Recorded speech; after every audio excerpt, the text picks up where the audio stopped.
J'ai jamais connu une telle traction et je pense qu'il y a plein de startups qui apportent des produits un peu révolutionnaires comme les nôtres à base d'IA. On a bien analysé le marché au début, on a développé le bon produit, on l'a déployé tout de suite aux États-Unis avec les plus grandes marques des cabinets américains. Ce move de créer une startup au sein de la startup, il est assez peu commun en fait. C'est un risque extrêmement important d'avoir des entreprises à gérer, c'est extrêmement difficile. Ouais, d'ailleurs, DeepIP c'est 1 million d'ARR en 6 mois, aujourd'hui vous êtes à beaucoup plus. Vous vendez aujourd'hui à la fois à des avocats, à des corporates. Et ces gens travaillent encore aujourd'hui majoritairement sur Word. Et donc on leur amène une rupture technologique incroyable. On était 3 il y a 15 mois, je pense qu'on sera entre 30 et 40 d'ici la fin de l'année, quoi. Bonjour à tous, bienvenue pour ce nouvel épisode de Founders Frequency.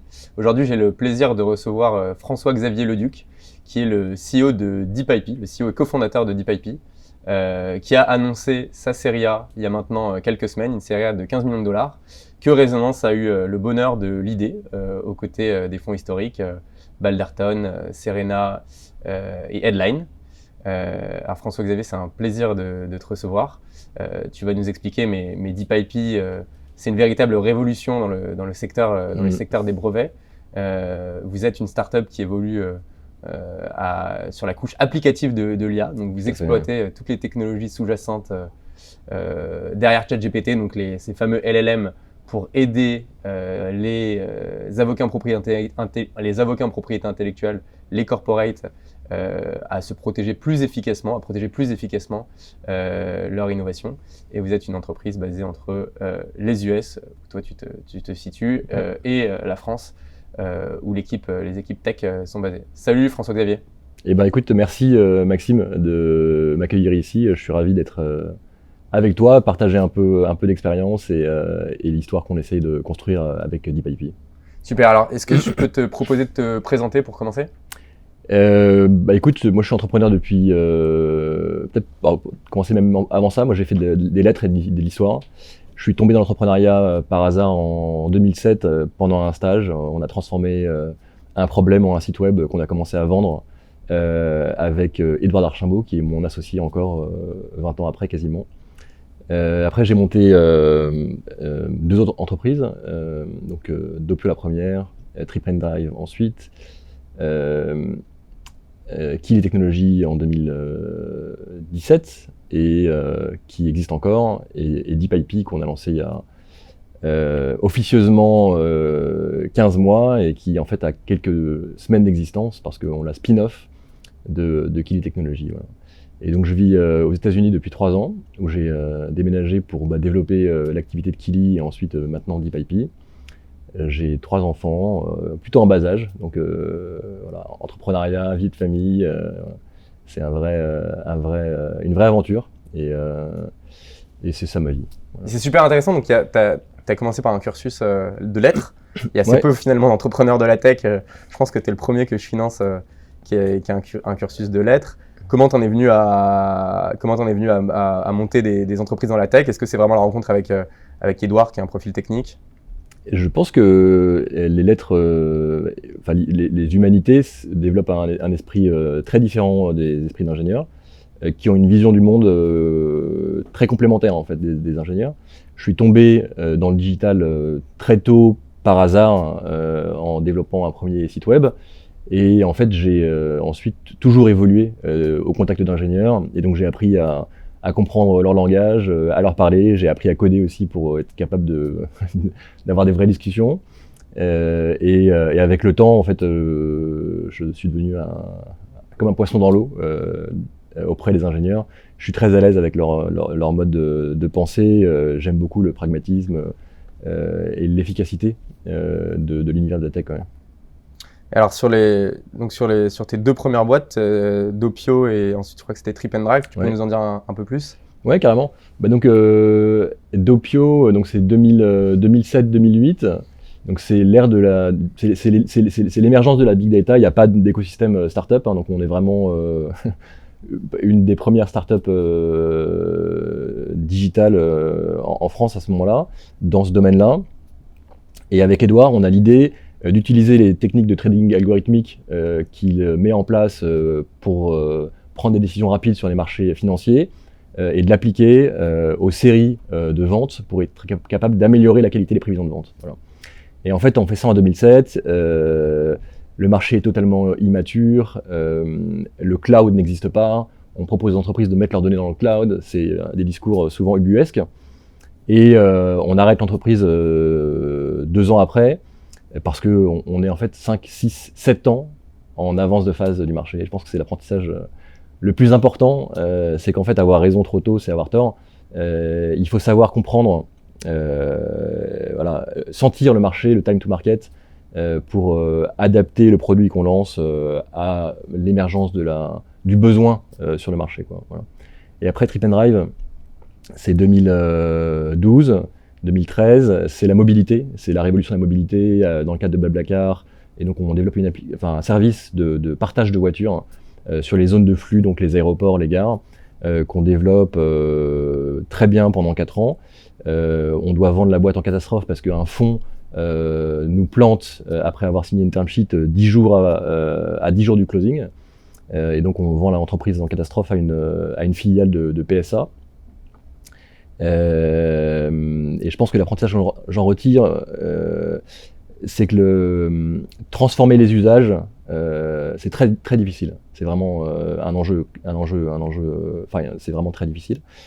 Trouver des problèmes à résoudre sur des sujets existants et trouver la bonne manière d'apporter le produit, ça permet de créer une entreprise qui grandit bien plus vite. Parce que Trip and Drive, en fait, finalement, vous créez un nouvel usage. Il fallait démocratiser quelque chose et effectivement, ça peut faire des énormes succès, des entreprises comme Airbnb, mais tout à fait. Sur le B2C, moi, ce que je dis souvent, c'est quand tu crées un usage, c'est quand même, il y a une énorme part un peu de chance, de timing, et il y a une part de risque qui est beaucoup moins maîtrisée que sur de l'exécution B2B. Super, et donc après ces 2 premières entreprises, donc tu lances Kili Technologies en 2018, toujours avec le même associé. Est-ce que tu peux nous expliquer un peu la genèse de Kili? Je crois que vous commencez c'est d'abord du service, c'est d'abord une entreprise de conseil sur l'IA pour les grands groupes. Ouais. En fait, après Trip and Drive, donc je prends 18 mois à faire du conseil pour réfléchir aux problèmes que j'ai envie d'adresser. Et je décide de me concentrer sur trouver un problème attenant à l'IA. Voilà. Et donc je retourne voir Edouard, qui est la personne que je connais la mieux, la plus compétente dans ce domaine-là. Et on commence à travailler ensemble sur des idées. Et on commence à vendre du conseil, donc vraiment développer des produits ad hoc pour ArcelorMittal, le ministère de la Défense, la Société Générale, pour résoudre des problèmes assez spécifiques et moi me permettre en fait de rentrer dans la technologie et de comprendre vraiment les fondamentaux. Tout ça autour de la data. On a développé des produits d'IA. Pour le ministère de la Défense, on a développé un outil de traduction automatique qu'on a revendu à la Société Générale. Pour ArcelorMittal, on a développé un outil de processing de documents pour automatiser le traitement de factures et de bons de commande. Et en fait, en développant ces produits, on se rend compte que la problématique globalement commune à ce moment-là, pour réussir à faire marcher le deep learning, qui est un peu la révolution technologique qui a commencé à se développer avec les moteurs de traduction automatique, que la clé, c'est la qualité de la donnée, d'apprentissage, la disponibilité en masse de cette donnée pour spécialiser rapidement des modèles et résoudre des vrais problèmes d'entreprise. Donc la vision qu'on a à ce moment-là, c'est de se dire que le deep learning est la technologie qui va structurer l'émergence de l'intelligence artificielle que commencent tout juste à déployer les entreprises, les grandes entreprises, qu'elles vont devoir développer une stack technologique interne avec du cloud, du stockage de données, de la transformation de données, et ensuite du training, de l'inférence pour avoir une stack complète, quoi. Voilà. Donc ça c'était la vision 2000, ça va faire sourire maintenant, mais c'est la vision 2017-2018. Et donc on développe Kili pour aider les entreprises à créer cette donnée d'apprentissage de bonne qualité, à très grande échelle, sur du document, de l'image, aujourd'hui de l'imagerie satellitaire. Et évidemment, il y a maintenant 3 ans et demi, 4 ans, on a tous un moment ChatGPT. On découvre, ces modèles existaient avant, mais le niveau qu'ils atteignent vraiment est une rupture ontologique dans la manière de développer l'IA. On comprend que ça va totalement chambouler la manière dont l'IA va se diffuser dans les entreprises. Le nouveau paradigme à ce moment-là, c'est de se dire que quelques gros providers comme OpenAI, Gemini, enfin voilà, les cloud providers, les AI Frontier Lab. Ouais, voilà, exactement. Vont développer des très grands modèles et qu'elles vont offrir des API qui vont ensuite être consommés par les entreprises, intégrés dans leur infrastructure pour résoudre ces problèmes. Donc il n'y a plus de besoin de développer de la donnée d'apprentissage, il n'y aura plus besoin de développer des modèles en propre. Voilà. Et donc ça pose des questions sur la pérennité de l'entreprise Kili. Et on décide, pour se dérisquer, évidemment de downsizer pour se mettre en situation d'être à la profitabilité. Et en parallèle de ça, de réfléchir à l'impact des LLM sur la couche applicative pour avoir Kili sur la donnée infrastructure et une autre aventure, application layer, qui tirera profit de cette révolution LLM. Voilà, donc se hedger en fait stratégiquement, quoi. En fait, vous réalisez que Kili, en étant un très bon business, est peut-être pas le mieux positionné pour exploiter au mieux cette tendance qui arrive sur le... Et en fait, on n'est pas au bon niveau de la stack technologique pour tirer un maximum de valeur.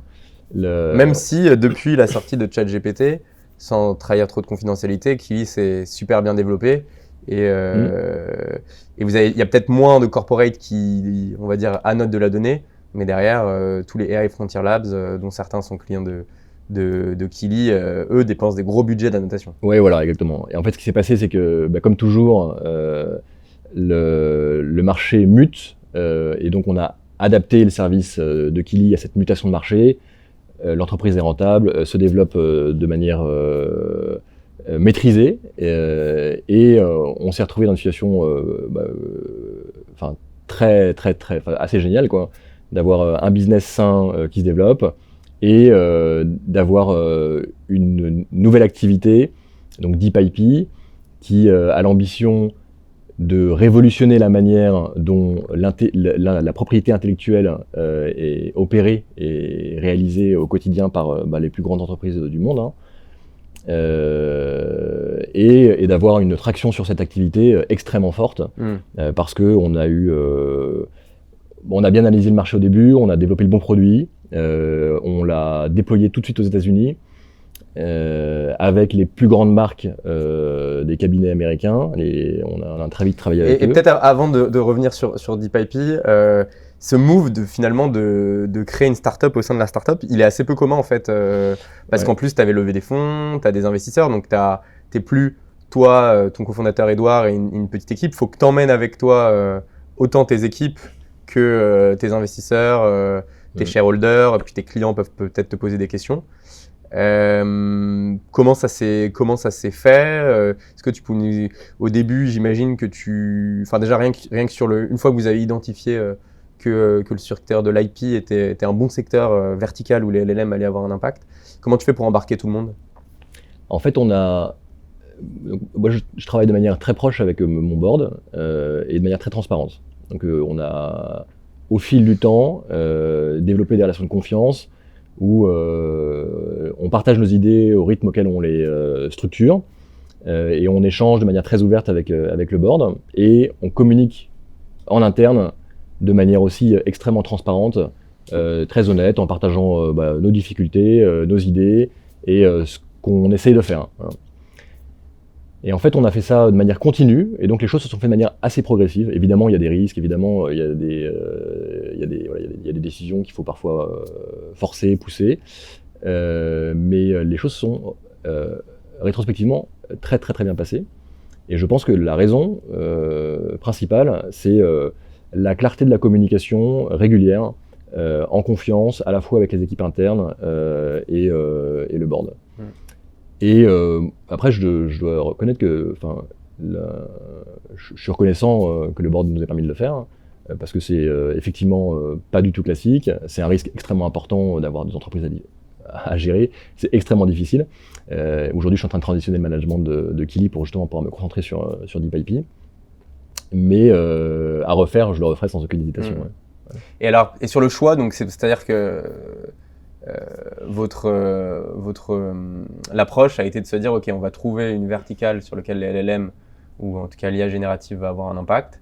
Je crois qu'au début, vous laissez tout le champ des possibles ouvert, et finalement vous arrivez sur la propriété intellectuelle qui tourne autour d'un document de base qui est le brevet. Est-ce que tu peux nous expliquer quelle est votre réflexion à ce moment-là et pourquoi, réflexion qui s'est avérée, qui s'est avérée gagnant, pourquoi le brevet c'est un bon cas d'usage pour l'IA? Ouais. Alors le processus qu'on a défini, donc on a pris du temps, on a pris 3 mois avec Edouard, mon associé, et mon bras droit, et on a fait une analyse stratégique selon différents critères. L'un des principaux critères étant le fit du problème avec la rupture technologique qui est en train d'émerger. Et donc on a méthodiquement cherché les documents les plus compliqués, les plus coûteux à produire, et on a essayé de comprendre l'écosystème sous-jacent à ce document, les acteurs, la taille, la structuration d'un potentiel go-to-market. Et c'est comme ça qu'on est arrivé à passer beaucoup de temps sur le droit. Et dans le droit, on a analysé plusieurs verticales, et en fonction de la taille du marché, de l'intensité concurrentielle, de la relative simplicité du go-to-market, on a décidé de se concentrer sur la propriété intellectuelle.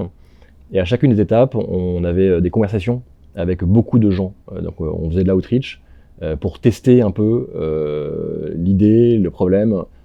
Et sur la propriété intellectuelle, on a rapidement compris au cours des conversations qu'on a créées que la pain, la douleur, était extrêmement significative. C'est-à-dire que c'est une industrie qui est mise sous pression depuis 20 ans par les donneurs d'ordre, donc les clients, les grandes entreprises, pour réduire le coût de réalisation d'un brevet, qui coûte entre 10 et 100 000 euros quoi, à produire, pour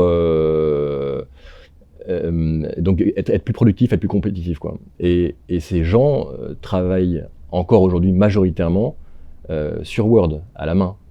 Donc il y a eu une révolution pour eux il y a 40 ans, c'était le passage du papier à Word, et ils n'ont pas d'autre outil que ça. Et donc on leur amène une rupture technologique incroyable, qui leur permet de gagner 20 à 50% du temps de rédaction, et donc à retrouver en interne la capacité à faire plus de marge, à restaurer leur marge, à enlever toute une partie du problème, de la rédaction qui est extrêmement répétitive et pénible, pour se concentrer sur les parties les plus compliquées, là où il y a l'intelligence humaine à vraiment apporter.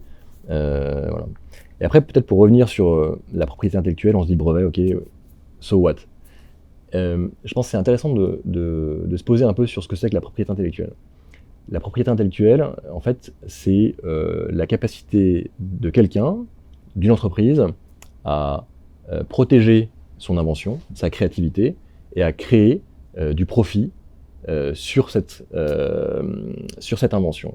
Et c'est ça, en fait, qui permet aux entreprises d'investir massivement en R&D et d'inventer le monde. Voilà. Donc, en fait, la propriété intellectuelle, c'est le fondement même de l'innovation, c'est le fondement même du système capitalistique, et c'est énormément de papier. Il y a 155 millions de brevets dans le monde, qui sont des documents de 10 à 100 pages, avec un langage extrêmement cryptique, très technique. La sémantique évolue dans le temps, parce que les terminologies qu'on utilise mutent, et une clé pour pouvoir déposer une invention et la transformer en brevet, c'est qu'elle soit notamment nouvelle. Voilà. C'est extrêmement compliqué pour une intelligence humaine, qui est de facto extrêmement limitée, d'analyser la masse de brevets existante et de savoir si son invention est effectivement nouvelle. Et cette complexité, elle est vraie pour l'inventeur, mais elle est aussi vraie pour les offices, dont le rôle est de dire oui, c'est vraiment une invention. Donc c'est un domaine dans lequel les limites cognitives humaines sont extrêmement importantes et créent une inefficacité critique qui met à risque le modèle.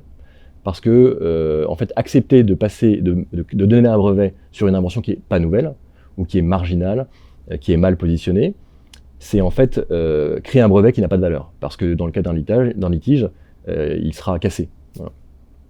Et donc, le temps aujourd'hui pour déposer un brevet, c'est, je crois, le temps, 2 ans. Donc. Exactement, c'est entre 2 ans et 5 ans.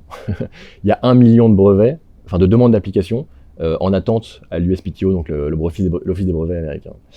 Donc il y a une inefficacité, donc il y a un danger fondamental sur l'objectif même lié à les limites cognitives humaines, et l'intelligence artificielle, les LLM, amènent une vraie solution à ça. Parce que les machines sont capables de processer cette masse d'informations, elles sont capables de le comprendre, elles sont capables d'aider l'humain à évaluer ce qu'on appelle la novelty, la nouveauté du brevet, et donc de poser des brevets beaucoup plus robustes. Voilà. Et donc l'ambition de DeepIP, c'est à la fois de résoudre cet enjeu d'intelligence, donc de mieux comprendre ce qui existe et de créer de la valeur là-dessus, et d'amener de la productivité sur la manière dont on le fait, pour pouvoir faire plus de brevets et de manière beaucoup plus efficace. Et l'impact que ça va avoir, je pense, c'est comme dans toute révolution technologique, c'est qu'il va y avoir beaucoup plus de brevets qui vont pouvoir être déposés, qui vont être plus robustes et qui serviront mieux l'innovation et qui aideront les entreprises à faire plus d'investissement et donc plus de profit. Oui, parce que là, vous avez donc votre premier produit, qui était le produit drafting, donc qui aide la personne qui rédige, donc souvent un avocat avec un background technique, à rédiger finalement le brevet et donc à décrire l'invention au mieux. Ça, c'était votre premier produit. Vous avez sorti un deuxième produit, tu peux nous en dire plus, et finalement vous allez en fait faire tout le cycle de vie du brevet, depuis en fait sa création, sa rédaction, jusqu'à son process d'acceptation par les différents offices de brevet, parce qu'il y en a des dizaines dans le monde. Quand on veut breveter une innovation, il faut le faire dans les 160. Ouais. Et jusqu'à après, une fois que le brevet a été validé, comment ce brevet vit et quelle est son utilité, qui est en fait défendre une innovation. Donc c'est ça, vous allez remonter en fait toute la chaîne de valeur. Exactement. Donc en fait, on s'est posé la question de savoir quel était le workflow du brevet et quelles étaient les différentes parties prenantes sur ce workflow. Donc entre ce qui se fait en interne avec les équipes R&D, les équipes IP, et ce qui se fait en externe avec les avocats en conseil en propriété intellectuelle, en prosécution et en litigation. Et pour savoir avec quel produit rentrer sur le problème et lequel nous permettrait d'avoir la meilleure vélocité, ce que j'appelle la dollar velocity, donc la meilleure je suis désolé pour l'anglicisme permanent, mais la création de revenus rapide. La capacité à vendre le plus possible en ayant le moins de friction dans le sales, quoi, c'est ça. Merci. Et ensuite, qui nous positionne d'une manière à pouvoir ensuite s'étendre sur le workflow. Et effectivement, l'ambition, c'est de créer une plateforme qui serve toutes les étapes du workflow, du brevet, aider les inventeurs à identifier les bonnes inventions, aider les gens de l'IP à évaluer les inventions et à savoir lesquelles valent le coup pour investir dessus, aider les avocats sur la rédaction, la prosécution, donc le dialogue avec les offices, la litigation, aider les entreprises à détecter ce qu'on appelle les infringements, donc quand quelqu'un vient contrevenir votre brevet et l'enfreindre. Et ça pareil, l'IA en fait, tu te dis, des IA peuvent automatiquement scanner tous les brevets qui sortent et être bien plus efficace qu'un analyste humain. L'IA peut scanner tous les sites web du monde, toute la donnée publique accessible sur Internet, la comparer avec l'invention que vous avez brevetée et identifier un risque d'infringement. C'est totalement impossible par un humain, ou même par des dizaines ou des centaines d'humains. Et enfin, l'IA peut vous aider à comprendre l'écosystème technologique qui est le vôtre, les concurrents, pour identifier les espaces dans lesquels il y a de la valeur à aller chercher en créant des nouvelles inventions. Et finalement, vous dire aussi que l'invention est totalement dépassée, elle est devenue obsolète de par la mutation de l'écosystème, et que ça vaut plus le coup d'investir de l'argent sur cette invention. Voilà. Et alors, je reviens sur un point que tu mentionnais, la Dollar Velocity. Ouais. Ce qui est assez intéressant, c'est que du coup, pendant nos due deals, quand on a fait l'investissement, tu nous disais que donc vous vendiez à des cabinets en propriété intellectuelle, beaucoup aux US, qui sont des acteurs, comme tu le décrivais, assez anciens. Ils utilisent Word, ils utilisent peut-être un ERP, qui est le software qui va leur permettre de gérer toute leur facturation, leurs dossiers. Mais que ce n'est pas forcément des acheteurs de technologie. Et en fait, quand vous êtes arrivé sur le marché, vous avez réalisé que vous étiez capable de vendre rapidement à des acteurs peu technophiles finalement, ce qui est un exploit, et à des paniers moyens qui sont assez élevés. Est-ce que tu peux nous expliquer un peu parce que toi, c'est ta 4e boîte, donc j'imagine que tu peux voir la différence par rapport à peut-être tes boîtes précédentes, Kili ou d'autres. Trip & Drive, c'était du B2C, mais où tu vendais peut-être moins rapidement et moins cher. Et ça c'est vraiment, en fait, ça représente la force un peu de votre product market fit, quoi, dans le sens où vous arrivez à vendre de la technologie très chère, qui représente des budgets qui ne sont pas investis par ces clients-là avant. Est-ce que tu peux nous raconter un peu cette perception et comment vous l'avez vécu? Oui, tout à fait. Et je pense que c'est une question très intéressante. Donc il y a un effet,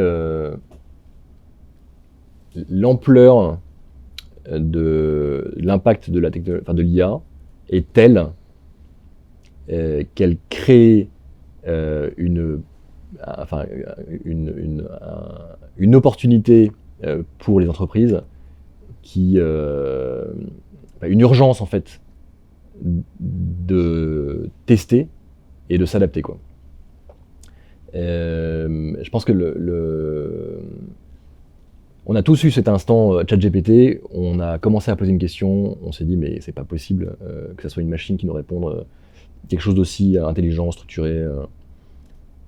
Et c'est ce qu'on fait expérimenter aux avocats. Et en quelques jours, les avocats se disent mais je peux pas revenir en arrière. Le monde va changer, quoi. La manière dont mon métier se faisait hier sera totalement différente demain, quoi. Donc l'intensité de l'impact est un élément clé dans la manière de pouvoir créer rapidement un product market fit, vendre cher et rapidement. Après, sur la manière dont on l'a exécuté, on ne cherche pas à faire des gros deals tout de suite, parce qu'il n'y a pas de budget, comme tu le disais.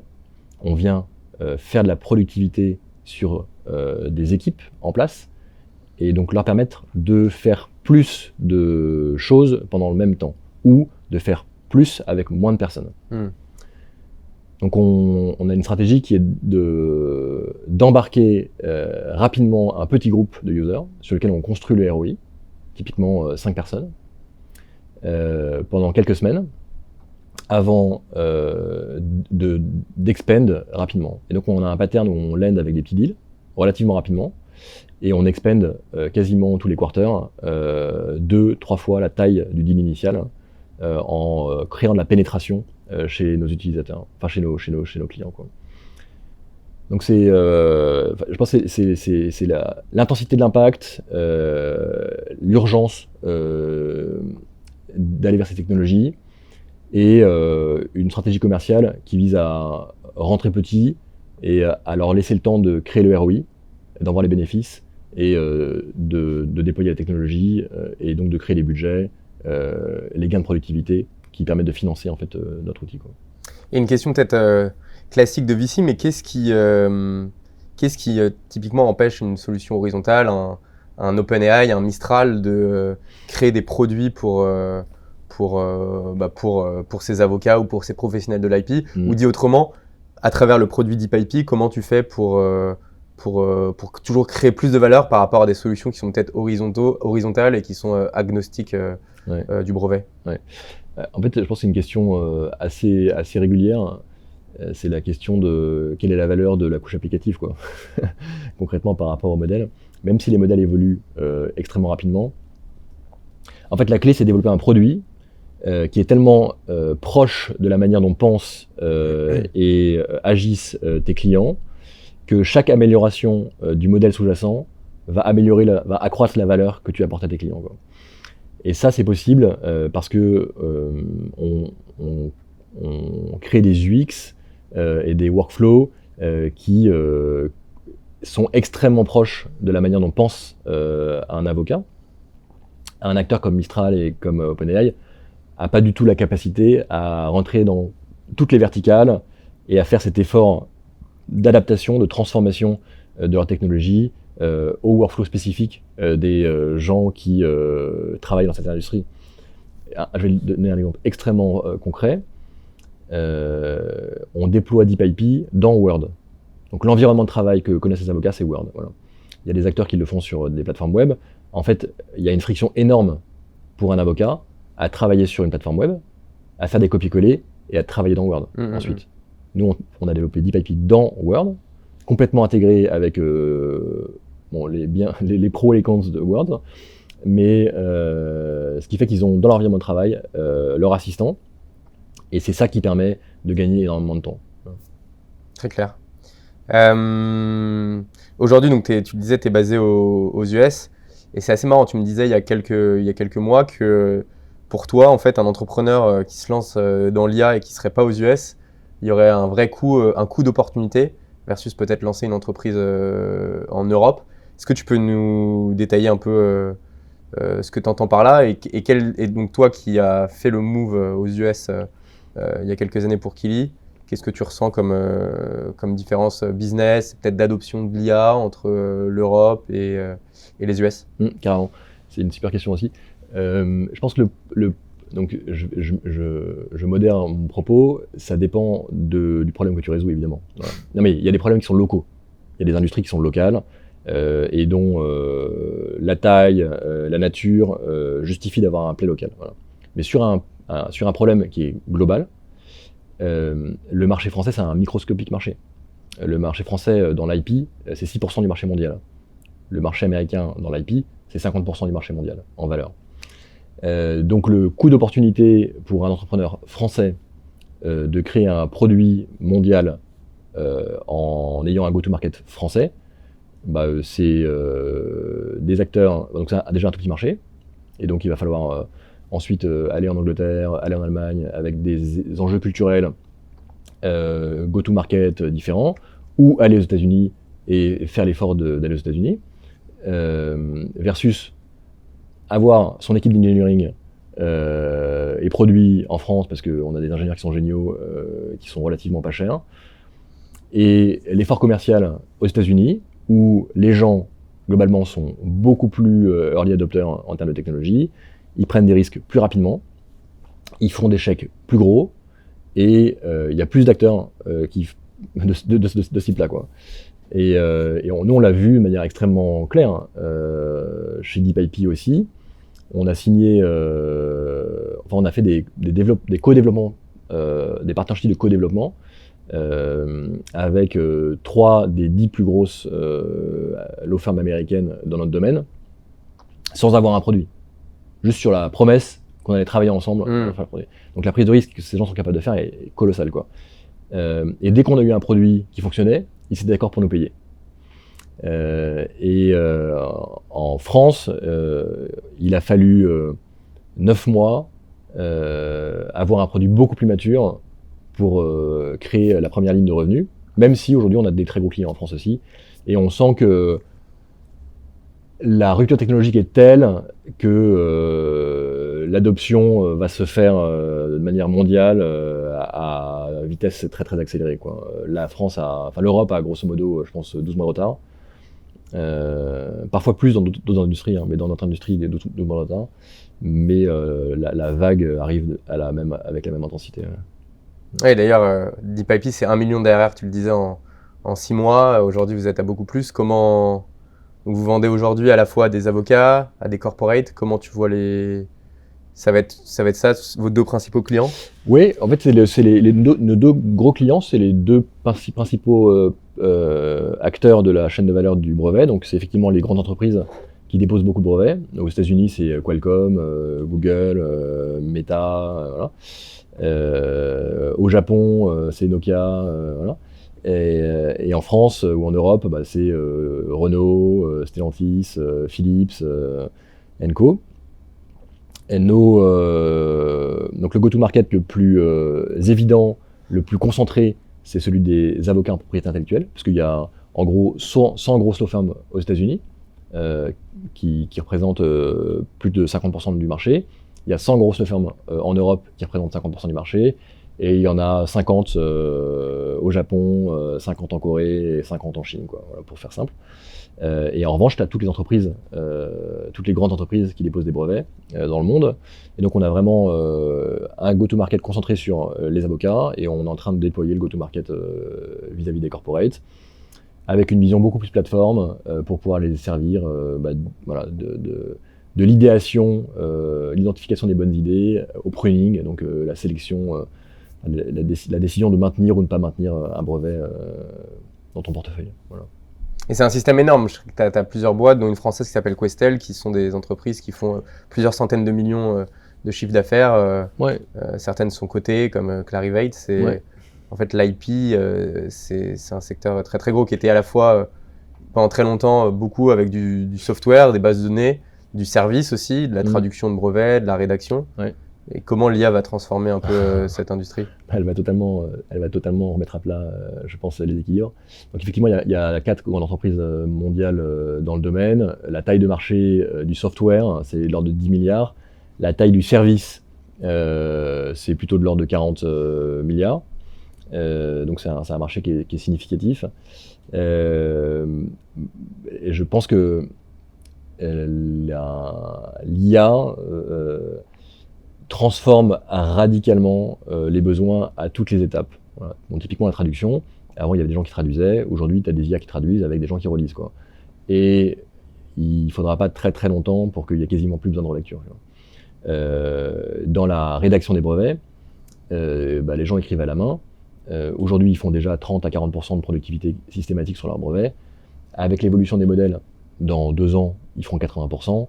Et on fera 80% de productivité sur et dans 3 ans, probablement 90%. Donc ces métiers vont devoir totalement changer. C'est-à-dire que la nature de ton service va être faite en grande partie par l'IA. L'IA va commoditiser, va rendre accessible des choses beaucoup plus compliquées à faire.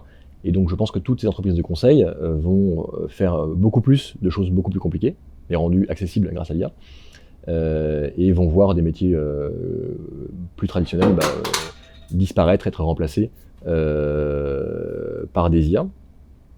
Et cette mutation, elle va avoir lieu voilà, à toutes les étapes du workflow. Et donc je pense que les acteurs traditionnels vont soit devoir acheter les acteurs innovants, soit se réinventer, mais d'expérience, c'est extrêmement compliqué quand tu as une technologie, ce qu'on appelle legacy, donc obsolète, enfin historique on va dire, plutôt qu'obsolète. Historique, c'est très compliqué en fait de se réinventer et de penser le monde avec la bonne technologie. Et donc du coup, si tu te projettes à 5-10 ans, allez disons à 10 ans pour aller suffisamment loin, comment t'imagines le métier aujourd'hui, c'est dizaines de milliers ou centaines de milliers de personnes qui travaillent dans la propriété intellectuelle. T'imagines qu'il y en aura moins avec plus d'IA, peut-être autant, mais du coup, il y aura beaucoup plus de brevets à gérer et tu auras peut-être du coup la conséquence de ça.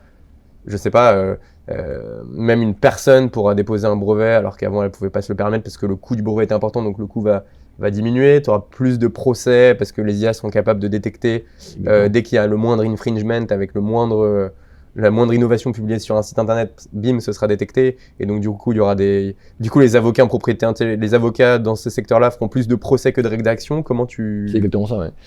Comment tu vois ça ? C'est exactement ça. Donc c'est ce que j'essaie d'expliquer. Les métiers traditionnels, actuels, vont totalement changer. Ceux sur lesquels qui sont vraiment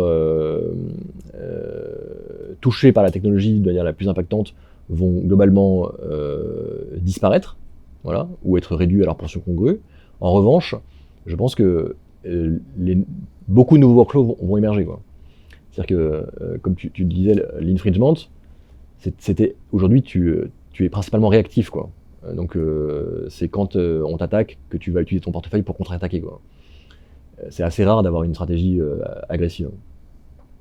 Demain, ton portefeuille de brevets sera monitoré automatiquement par des IA qui viendront estimer un risque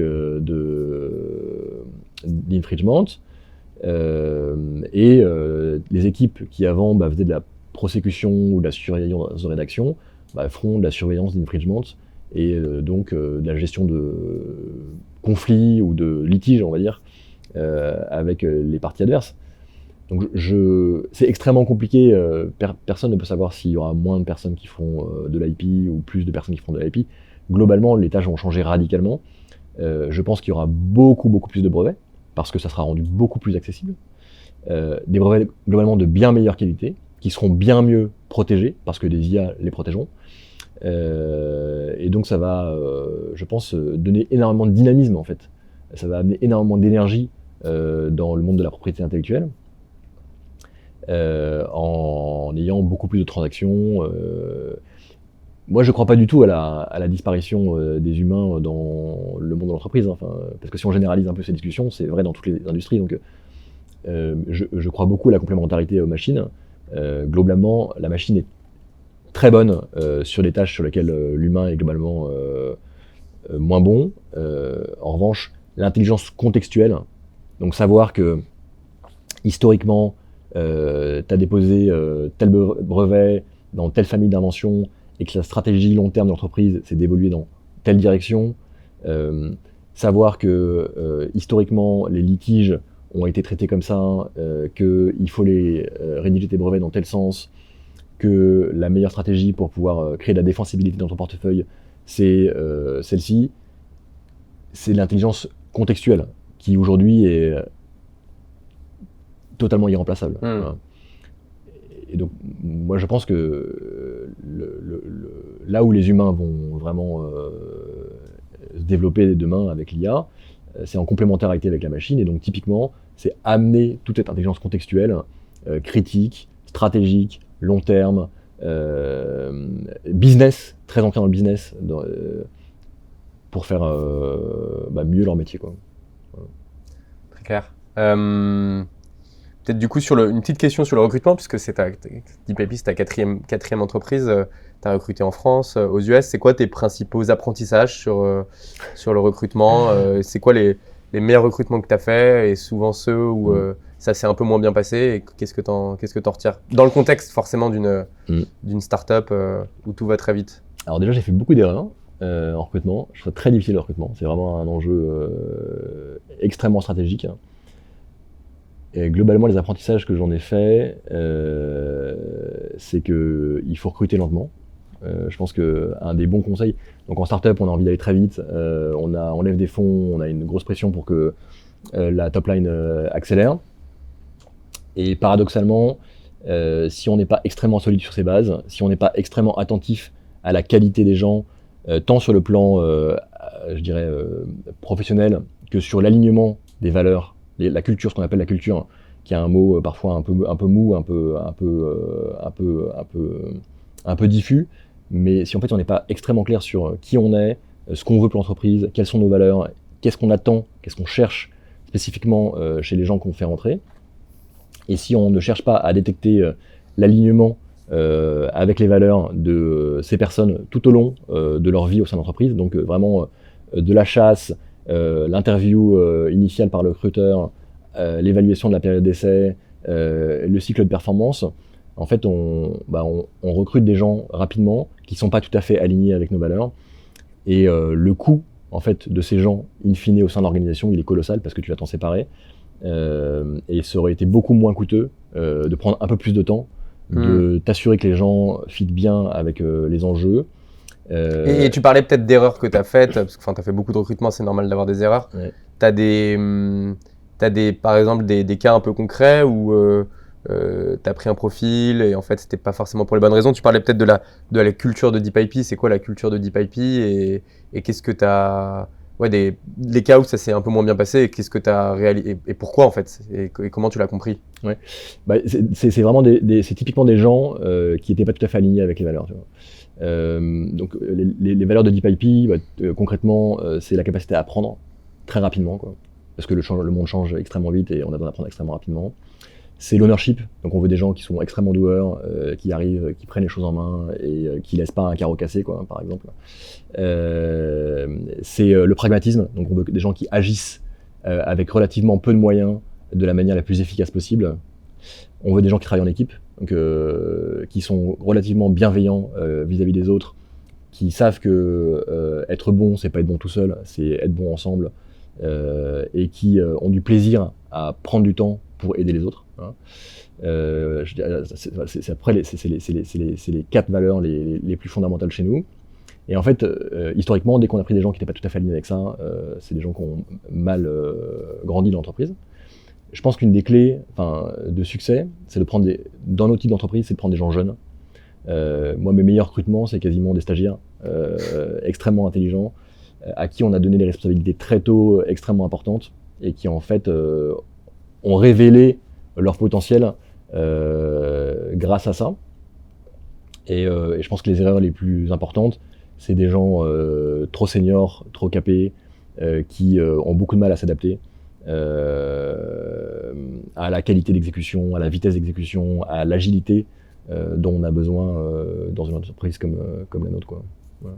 Et ça, tu penses que c'est valable aussi quand tu te structures et quand la boîte devient atteint une taille plus importante? Je pense que les besoins évoluent avec la maturation de l'entreprise. Et donc, ce que je dis, c'est une question de maturité de l'entreprise, mais c'est extrêmement vrai sur... donc l'alignement avec la culture, c'est toujours vrai. Voilà. Et après, la jeunesse, je pense que c'est extrêmement vrai sur la phase, allez, on va dire 0 à 70, 75, peut-être 100, avec des enjeux de seniorité sur quelques postes clés qui amènent de l'assise, de la stabilité, de la maturité, notamment sur des postes de VP Engineering, où tu as besoin d'avoir des gens qui ont de la bouteille, qui gèrent bien des équipes larges, des problèmes complexes, beaucoup d'humains aussi, parce que les ingénieurs, c'est des gens assez sensibles sur le plan humain. Et donc évidemment, quand l'entreprise grandit, tu as des enjeux de structuration, tu vas recruter des gens différents, mais les caractéristiques que je partageais sur les 4 valeurs restent vraies, quel que soit le stade de maturité de l'entreprise, je pense. Aujourd'hui, vous êtes combien chez DeepIP? On est 22, 23. Et le plan sur les 12 prochains mois, c'est de... On était 3 il y a 15 mois. Et je pense qu'on sera entre 30 et 40 voilà, d'ici la fin de l'année, quoi. Et au-delà des chiffres, par rapport à tes expériences précédentes d'entreprise, la vélocité de DeepIP, l'attraction du marché, tu le ressens comment? J'ai jamais connu une telle traction. Voilà. Et je pense qu'il y a plein de startups qui apportent des produits un peu révolutionnaires comme les nôtres à base d'IA, qui connaissent cette typologie de traction. Enfin, plein, il y en a, en tout cas un certain nombre. Et que c'est une opportunité entrepreneuriale unique. Donc moi, je dirais à tous les gens qui ont envie d'entreprendre en ce moment, qui ont de la bouteille entrepreneuriale, et c'est vraiment de prendre l'opportunité parce que... Pas sur l'IP, parce que c'est trop tard. Pas sur l'IP, mais je pense qu'il y a énormément d'espace encore. Ce qui se passe aujourd'hui, c'est la même nature de révolution qu'avec le mobile, l'Internet, l'électricité, le charbon. Ouais, nous on dit que c'est la 3e révolution industrielle. Ouais, voilà, c'est une rupture incroyable. Et ça crée des appels d'air pour les entrepreneurs qui ont de l'ambition et l'envie, qui est formidable. Enfin, moi, je trouve ça très très excitant, quoi. C'est comme phase. Là, vous êtes sur la couche applicative. Est-ce qu'à un moment, DeepIP est destiné à peut-être aller un cran plus loin dans la technologie, c'est-à-dire entraîner ses propres modèles, avoir ses propres IA, ou c'est encore un peu trop tôt pour le dire? Alors déjà, aujourd'hui, on combine avec les LLM de marché nos propres modèles. Hein. On a des modèles qui sont dédiés typiquement à la qualité quoi, de ce qui est rédigé. En fait, quand tu travailles avec un avocat, si tu lui ressors une hallucination au bout de 5 minutes, il n'y a plus de confiance et il ne reviendra jamais sur ton outil. Donc tu as un enjeu clé de la bonne expérience et de la fiabilité de ton IA. Donc on a des modèles qui sont dédiés à la fiabilité. Et c'est des LLM ou c'est du machine learning plus classique? C'est du machine learning traditionnel. Okay. Ouais. On teste régulièrement des stratégies pour descendre un peu plus bas, donc typiquement du fine-tuning, des choses comme ça. Aujourd'hui, l'évolution des modèles fondamentaux est telle que tous les tests nous ont montré que ça ne servait à rien de les faire, d'aller plus loin. Voilà. En revanche, c'est une question qu'on se repose tous les 3 mois, tous les 6 mois, de manière assez systématique, pour comprendre effectivement à quel moment il y aura de la valeur à créer en allant, par exemple, fine-tuner un modèle sur la génération de claims, donc les réclamations, quoi, le cœur du brevet, quoi. Pour donner un exemple très concret. Mais c'est pas encore le moment, en tout cas. Et donc ça se trouve, ça ne sera jamais, parce que si la...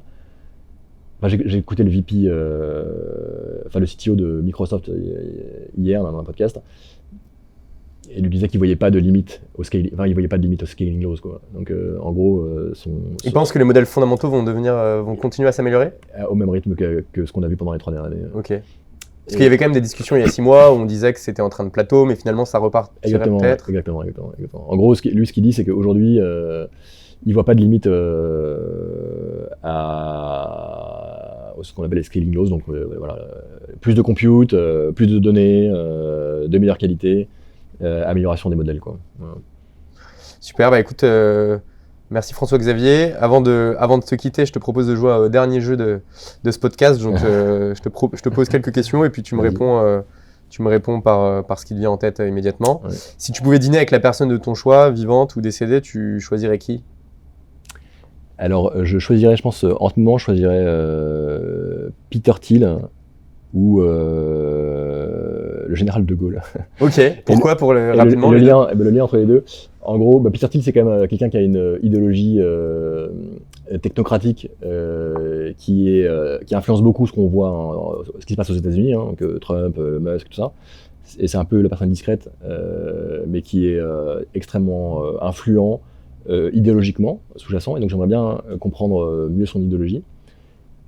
Et De Gaulle, parce que je trouve que ce qui se passe aujourd'hui, depuis 2 ans, 3 ans, 4 ans, dans le monde, il y a plein de parallélismes de plus en plus forts. Tu parles de la tech ou de la géopolitique même? Géopolitique globale, avec ce qui s'est passé dans les années entre 25 et 35 en Europe. On connaît les conséquences de cette période.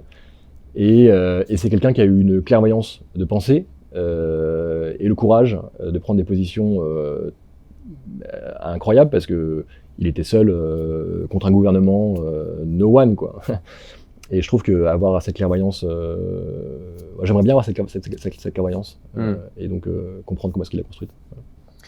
Quel est le meilleur conseil business qu'on t'ait donné? Je pense que c'est, il y en a 2. Jean-David Chambredon, donc un de mes anciens investisseurs, qui m'avait dit de se hâter lentement. Voilà. Et je trouve que ça reflète bien l'enjeu qu'on a en tant qu'entrepreneur, c'est de trouver le bon rythme entre précipitation et vitesse, quoi. Donc aller vite, mais au bon rythme pour ne pas faire trop d'erreurs, bien mesurer ses risques et avancer de manière extrêmement ambitieuse, mais bien maîtrisée. Voilà. C'est quoi ton meilleur souvenir avec DeepIP? Écoute, j'en vis plein en ce moment. Franchement, non mais je suis en train de les construire, quoi. Je pense que le truc le plus fou, ça a été le pari de partir dans ce sujet super niche, très précis, alors qu'on n'était vraiment pas dans ce domaine-là. Mais on vit plein de choses très très sympas en ce moment, donc je suis en train de les construire, des bons souvenirs. Et ton souvenir le plus douloureux, peut-être avec DeepIP ou peut-être d'autres entreprises?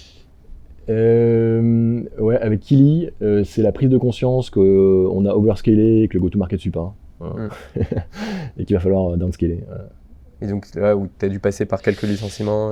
Ouais, c'était on a difficile. downscalé 2 fois chez Kili. Une fois très tôt, quand je vois que la guerre se déclare en Ukraine, que les taux augmentent, et en fait là je me dis que ça va nous impacter à un moment ou à un autre. Et l'autre fois, quand on voit les LLM arriver et qu'on se dit que notre marché peut disparaître, et qu'effectivement sur l'année 2022, le marché fait moins 60, notre marché à nous, et donc qu'il faut adapter la structure rapidement, quoi. Ouais. Comment tu concilies ta vie perso et ta vie pro étant une startup voilà, qui va très vite? Écoute, c'est très compliqué, pour être parfaitement honnête. C'est un vrai. Donc j'ai une femme qui me supporte et qui me soutient. Je pense que c'est fondamental. Merci d'ailleurs, ma chérie, pour tout ça. Et après, c'est l'organisation, quoi. Donc j'ai un rituel quotidien, annuel, extrêmement structuré. Je travaille beaucoup la semaine, quasiment non-stop. Je prends rarement des pauses, voilà. Je suis tous les soirs à la maison suffisamment tôt pour voir mes enfants, les aider à dîner et leur lire une histoire avant de les coucher. Je travaille quasiment jamais le week-end, à part le dimanche soir pour préparer ma semaine. Et je prends pas mal de vacances, très régulièrement, pour pouvoir profiter de mes enfants, voilà, être avec eux. Et voilà, c'est l'organisation, je pense, quotidien. C'est quoi ton hobby favori en dehors de DeepIP? C'est la montagne. La montagne. Ouais. Tu Donc, skis, ouais, je skie, je fais de la rando, je fais de l'escalade. Et un livre de chevet que tu nous conseilles? Alors ça n'a pas eu tant entrepreneurial, mais je viens de lire un livre magnifique. C'est The Covenant of Waters. Ok. Qui raconte quoi? Qui raconte l'histoire. C'est 60 ans à travers l'évolution de l'Inde. Et donc la mutation du pays à travers l'histoire d'une famille. Et c'est un livre magnifique écrit par un Indien qui partage en fait plein d'histoires de sa vie, de sa grand-mère, de sa famille. Et c'est très poétique, c'est très bien écrit, c'est passionnant comme livre. Super, bah on note alors. Bah écoute, merci beaucoup François-Xavier, on arrive à la fin du podcast. C'était un plaisir d'en savoir plus sur ton parcours et d'en savoir plus sur DeepIP. Merci. Et puis on se revoit à la série B, C, D, E et à l'IPO. C'est tout le mal qu'on se souhaite. Merci beaucoup. Merci d'avoir écouté ce podcast jusqu'au bout. Si vous avez aimé, n'oubliez surtout pas de nous noter 5 étoiles sur les plateformes audio et YouTube et de partager ce podcast au plus grand nombre.